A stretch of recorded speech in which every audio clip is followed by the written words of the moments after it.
In this video, we'll be going over how to access the VoiceManager portal for TELUS Business Connect, how to log in, reset your password, check your messages, set up a conference call, and many more things that come with the TELUS Business Connect VoiceManager portal. First, you want to find the portal. So to find it, you'll need to either have a link already sent to you within your email, or you can go to VoiceManager space TELUS in any search, and you'll see this pop up here, the voicemanager.businessconnect.telus.com. This will be the website you need to go to access the portal. From this page, you would enter in the email address or phone number associated with your account. Click Next, and then enter your password.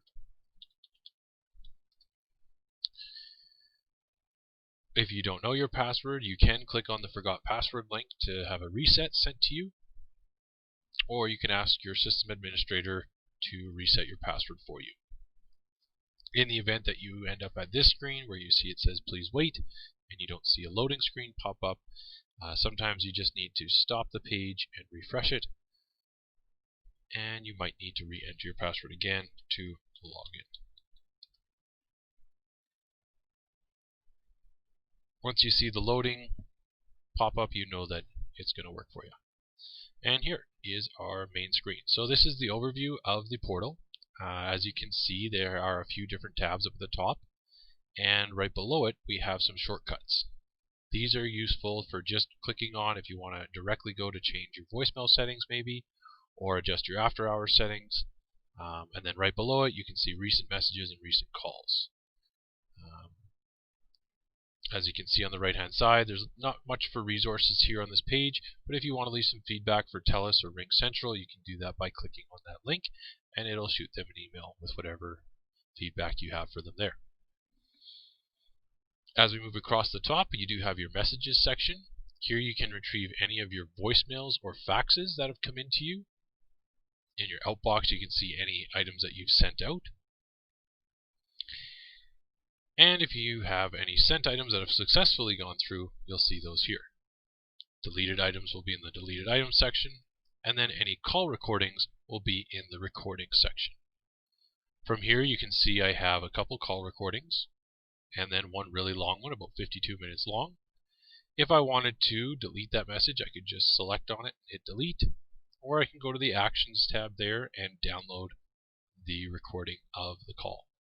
I can also forward it off to another person if I wanted to by clicking on forward, and then I would just enter in who I want to forward it to. Basically, what that's going to do is send it as an email attachment and not as a voicemail. Next up, we have the call log, which just shows your basic call list. In addition to the call log showing your list, you can also see any calls that you have recordings of. In this example here, you can click on the recording where it will start, and then you can click on the download option if you want to download it from this page. If you're looking for a specific number, or if you're looking for more detailed results of your call log, you can click on detailed, and it'll go right into depth as to how long the call was, and if there was a call recording, and what type of call it was. In the next tab, we have the contact section. From here you see all the contacts within your company. You can sort by extension or phone number or email, however you wish, and you can also search for contacts here as well. There is another option for personal contacts. This is mainly used if you have an already existing list of contacts that you wanted to import or export into your personal list, or if you have groups of contacts, you can add those in here as well, just by following the import wizard. You can also add contacts manually by clicking on Add Contact, and then you'll find these within your personal contact section within either your desktop application or mobile app.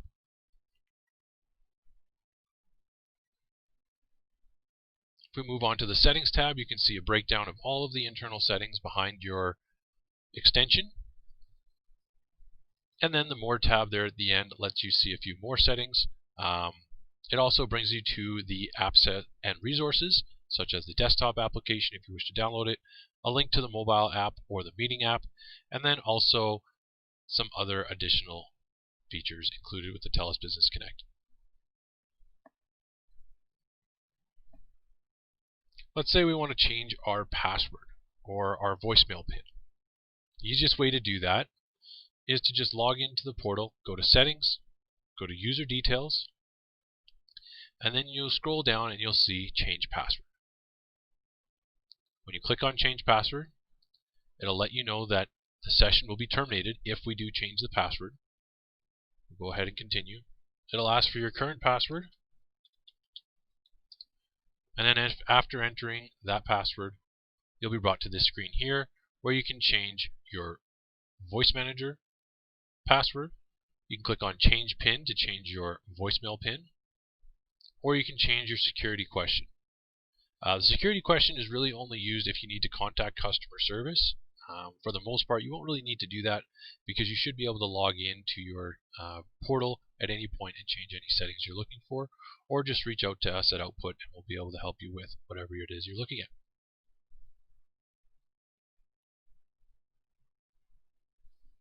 In addition to changing some of your user details in this section, you can also go ahead and change any of the settings regarding the other sections as well.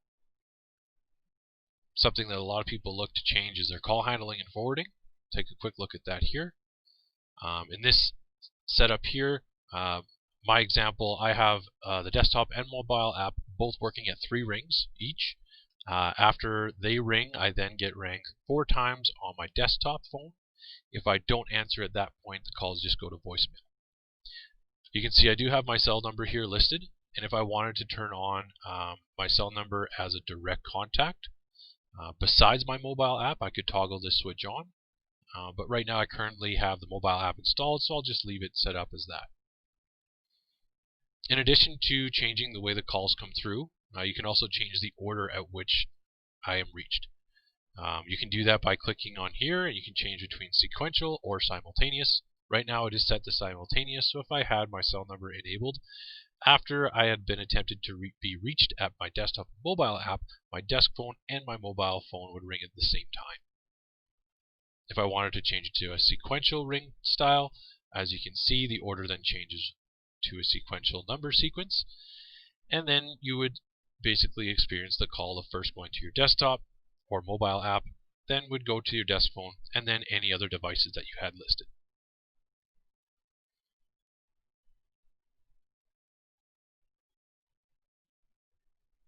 If you're looking to change maybe your hold music or screening music, or maybe your connecting message, you can do that all within this tab here. Basically, your user greeting, as you can see when you select the info, will basically let the caller know that they've reached the right person, and then it will connect them onto the next part of the sequence. So the way the caller experience can happen is first they would experience a user greeting, such as something like "Thank you for calling Jacob Brown." If you wanted to turn on the call screening, this would kick in if they did not have caller ID and we wanted them to reveal themselves before going on to the next step. Then you could enable the connecting message, which would then say, "Please hold while I try to connect you," and then the caller would experience the audio while connecting. In this situation, I have a custom ringtone set up, so they'll listen to that while they're connecting to me, and then after I answer the call, if I want to put them on hold, they'll experience whatever hold music is set up here. Personally, I enjoy just the caller experience of them calling me. They just get to hear music while they connect, then I answer the phone, and then they can go enjoy the hold music if I put them on hold. Feel free to play with these settings and definitely give it a test after you've changed these settings just by calling yourself to verify if that is the kind of experience that you want to have for your callers. In the Phones and Numbers tabs, you can see any direct numbers that have been assigned to you by your system administrator. And then in the Phones section, you can see any devices that have been set up for your extension. This is also going to be the place where you're going to need to go if you wanted to download or activate your desktop applications. As you can see, I have 2 laptops that I have activated the TELUS Business Connect desktop app with. If I wanted to add another one, I would want to first log into this website from that laptop, go into the download for desktop, and then download for Mac or PC depending on what I need. After I've downloaded the application, I would want to sign into it And then after signing in, I'm going to actually need to come back to this website and activate whichever laptop I just signed in with. After activating it, I would need to then add an E911 address, which is just an electronic 911 address that would allow first responders to know where the phone is located. The reason they do that is because when you use voice over IP, sometimes the address is just associated with the IP address, which can be located really anywhere that the connection kind of goes through. So this E911 address is what first responders are going to get as a location for that 911 call. So in addition to looking at what phones and devices you have set up, you can also edit your presence settings on those devices. So in this example, when I click on presence, I can see here that whatever devices I have, depending on how many line keys I have, they will be presented in this way. If I want to preview what it looks like, I can click on preview on my phones, and then click on the phone that I have, and I can see here a little preview of what my phone looks like. In addition to that, I can also click on the desktop app. That'll show me my heads-up display from the desktop client. There are a few more advanced settings that you can change here as well, such as ringing my phone when any line I'm monitoring rings. This would prompt my phone to ring. If Andrew or Fahim were to get a call, I would also be notified as well. You can also enable yourself to pick up any of these monitor lines on hold as long as that user has enabled you to pick up their calls for them. So if I were to enable this, Andrew would have to allow me permission to answer his calls, and then when a call comes through, I'll see a flashing light on my device. I can then tap on the flashing light and intercept that call. So Andrew would first need to go to his own login and go to his permissions tab, as you can see here. And then I would need to select a user permitted to answer my calls. So in this situation, if I wanted Andrew to answer my calls, I would just select Andrew and then save it. That way, if Andrew has my extension added onto his devices, he can answer calls coming my way just by tapping on the flashing light. There are something called delegates, which you would need to have an administrator set up for you. And then there's also the intercom option as well. By default, we don't turn the intercom on because it allows an open two-way communication between yourself and another extension. Sometimes that can lead to some privacy issues or just unwanted listening or unwanted interruptions, so we tend to leave that off. And if you do attempt to make an intercom call with someone, it just completes a normal call. If you're working somewhere, say like a warehouse or somewhere that uses intercom quite frequently, feel free to turn this on and give it an experiment, see if you like it. And then if you want to see just more information on those three options, you can click on the info and it'll kind of give you a technical breakdown of those three options. In addition to that, there is a conference section here, which will list you your host code and also the participant code. Here's the conference number that I have set up as default. It's just a toll-free number and useful anywhere in Canada. But if I wanted to change it to a local number, I can easily just click on the Edmonton and then close out of it. As long as I save it, the changes will stay.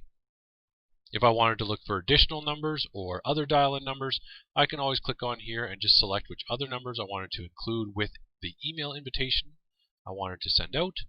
And as well as that, I can also include some international dial-in numbers if I wanted to include that.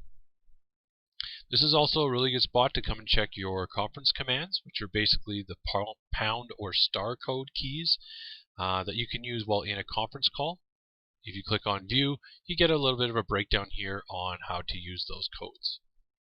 Now these codes are only useful when you're in a conference call, and that is the section that we're looking at right now. So after you've gone ahead and selected which numbers you wanted to use, you can invite people to this conference call by clicking on Invite with Email. And that's going to immediately bring you to your email client, which is going to open up a new email with all of the details needed for someone else to join into this conference call.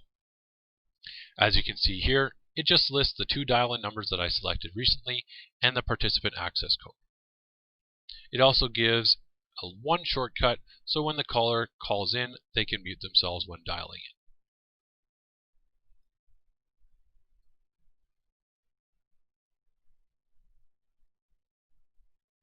As you can see here, this conference section here does list all of the settings that we're looking for.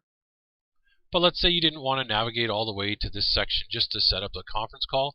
You can always set up a conference call as well by clicking on the three dots centered by a larger dot up in the top right corner. When you click on conference, it's going to bring you to the exact same window where you can invite with email.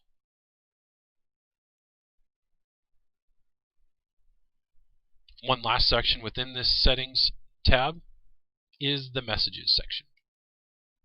This is where you manage your voicemail recording or voicemail greeting, and you can select who receives the messages that are left. This means there is potential for you to maintain your voicemail greeting while sending your messages to someone else's extension. You can also edit your voicemail greeting directly from this window by clicking on Edit and then selecting a custom or default greeting. Right now I have a custom greeting which I did record. If I wanted to re-record it, I can click on the record button, which will prompt me to either record it with a microphone attached to my computer or upload an MP3 or WAV file, or I can also be prompted to receive a call where I would then record the voicemail greeting and the greeting would be uploaded to the TELUS Business Connect server and stored within the voicemail greeting section here. Now you'll also notice within the Messages tab and the Call Handling and Forwarding tab, there are options for after-hours behaviors. These after-hours would come into effect if you were to set up your user details to not be 24/7. If you go to the Settings and Permissions, from here you can change your extension settings from 24 hours to whichever hours you wish to have for your extension. By leaving it at 24 hours, your call experience always stays within the user hours settings. Now, if you wanted to have it work differently after hours, you could easily click on After Hours, at which you'd be prompted to change your user hours from 24 hours to a custom hour.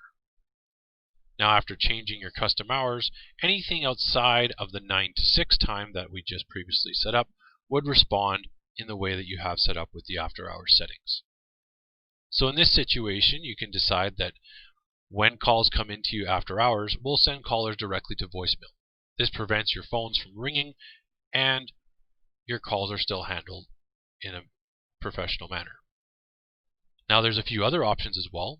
You could just choose to play an announcement and disconnect them. You could also forward calls in whichever manner you have chosen here, or you can unconditionally forward them to an external 10-digit number. This would be great if you don't want the calls to go directly to your voicemail because, say, you wanted to have it go to an after-hour service or something like that.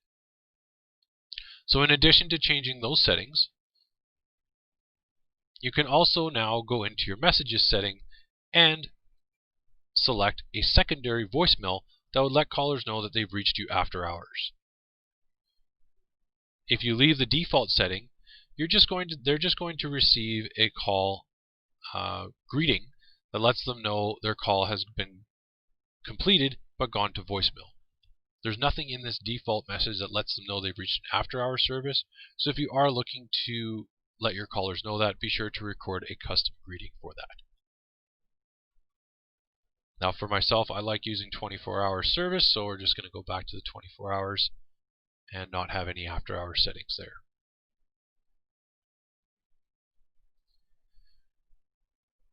In addition to these sections here, there are a few other sections here on the left side that you can edit about your extension. One would be the outbound calls and faxes. So, by default, your caller ID, when it is set up, would be whatever your administrator would have provided for you. Now, each individual user can go in here and edit what caller receive as a dialed number when they receive the call. Right now, currently, I have it set up that just the company number shows up when I dial out, and the only people that actually get to see my direct number are the people I call from my mobile application. You can also choose here to display your name for outbound calls rather than your company name. Right now, when I dial out, it does show that I'm calling from Output, but if I wanted to show it as Jacob Brown, I would just select this checkbox here and callers would see that they're getting a call from Jacob Brown rather than output. This final box here that allows you to display your extension number for internal calls is something we definitely want to leave on. This way, when you're calling or forwarding calls within your own company, it will let callers know that it's being transferred within the company. In addition to caller ID, you also have some fax settings here that you can work with. One would be the default fax cover page information, where you can edit here and preview it by clicking on Select. And at the very bottom, TELUS Business Connect reminds you that you can still send faxes by email by sending a fax to fax number at fax.telus.com. If you have some other email addresses that you wish to send faxes from, you can also add those email addresses into this section here, which will then allow you to send email as a fax through those email addresses. Now, if you're wondering which part of the email gets sent on the fax, the only part that actually gets sent through is the subject line. The subject line comes through in the notes section of the cover page. So if you put anything into the body of the email, it actually doesn't go through. But if you put any attachments into that email, obviously those would be sent through as additional pages. Now, if you didn't want to send a cover page with that fax by email, you can choose to not put anything into the subject line, which will then omit the cover page. Moving on to the Meetings tab here, there are a few settings that you can work with if you are going to use the TELUS Business Connect meetings.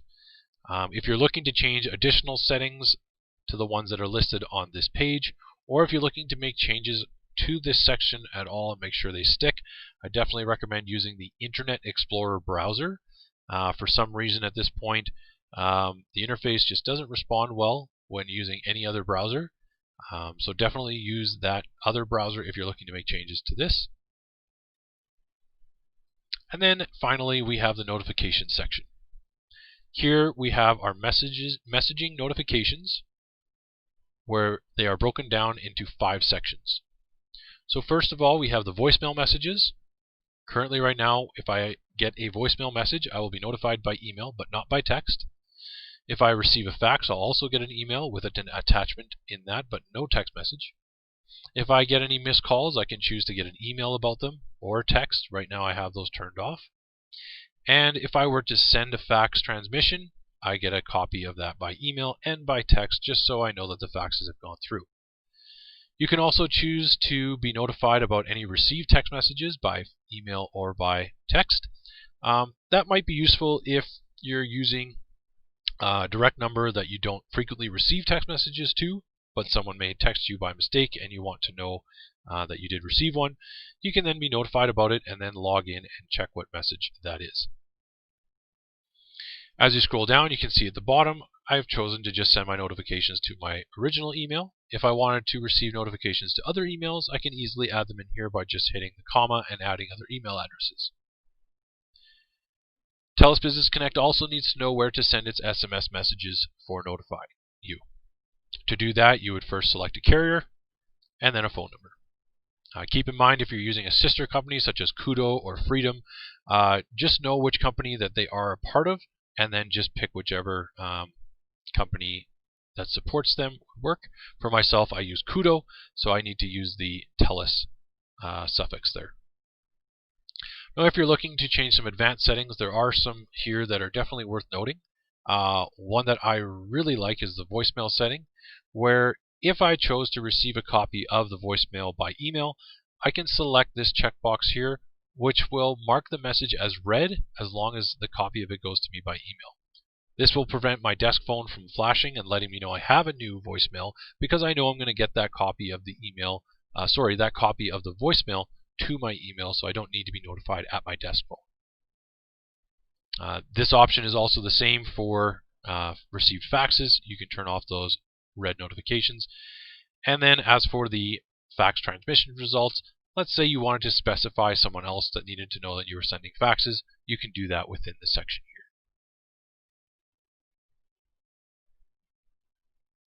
And now finally, just want to point you to the top right corner of the screen. You'll see here we went over the conference calls. In addition to that, we have something called a ring out mode, where if you were, say, at an external location and you wanted to make a business call, you could actually click on this ring out section here and let them know that you wanted to dial a number from another number, and it would be routed through the TELUS Business Connect. For more information on the ring out service, definitely look this up within the TELUS Business Connect section. And next to that, we also have a fax out, which would allow you to send a fax directly from your web browser if you are not able to send it by email or in some other way. It's just as easy as entering the phone number here if you want to attach a cover page and then attach any files. This option also allows you to schedule the fax for a later time if you wish to do so.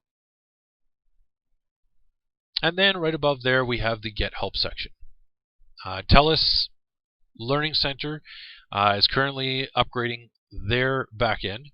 So you can see here that there are a few options about their VoIP system, but they are not that in-depth. So if you are looking for a little bit more help on these items, don't hesitate to reach out to us and we'll be able to follow up with any questions you have there. In addition to that, you'll see here that there is a checkbox next to my name. That there allows me to accept all calls that are coming into my direct extension. If I wanted to change this or potentially not accept any calls, I can change that to not accept any calls, and what this does is it marks my entire extension as do not disturb. If you wanted to receive calls again, make sure you have that enabled so it has a green check mark next to your name. And let's say you're part of a call queue within your company and you wanted to just not receive call queues for that day or maybe for a certain time. You can also just limit yourself to what calls are available by selecting the do not accept call queue calls. And that pretty much sums up the entire bit of the TELUS Business Connect VoiceManager portal. Please feel free to reach out to us if you have any questions or feedback on the things that I've covered here today.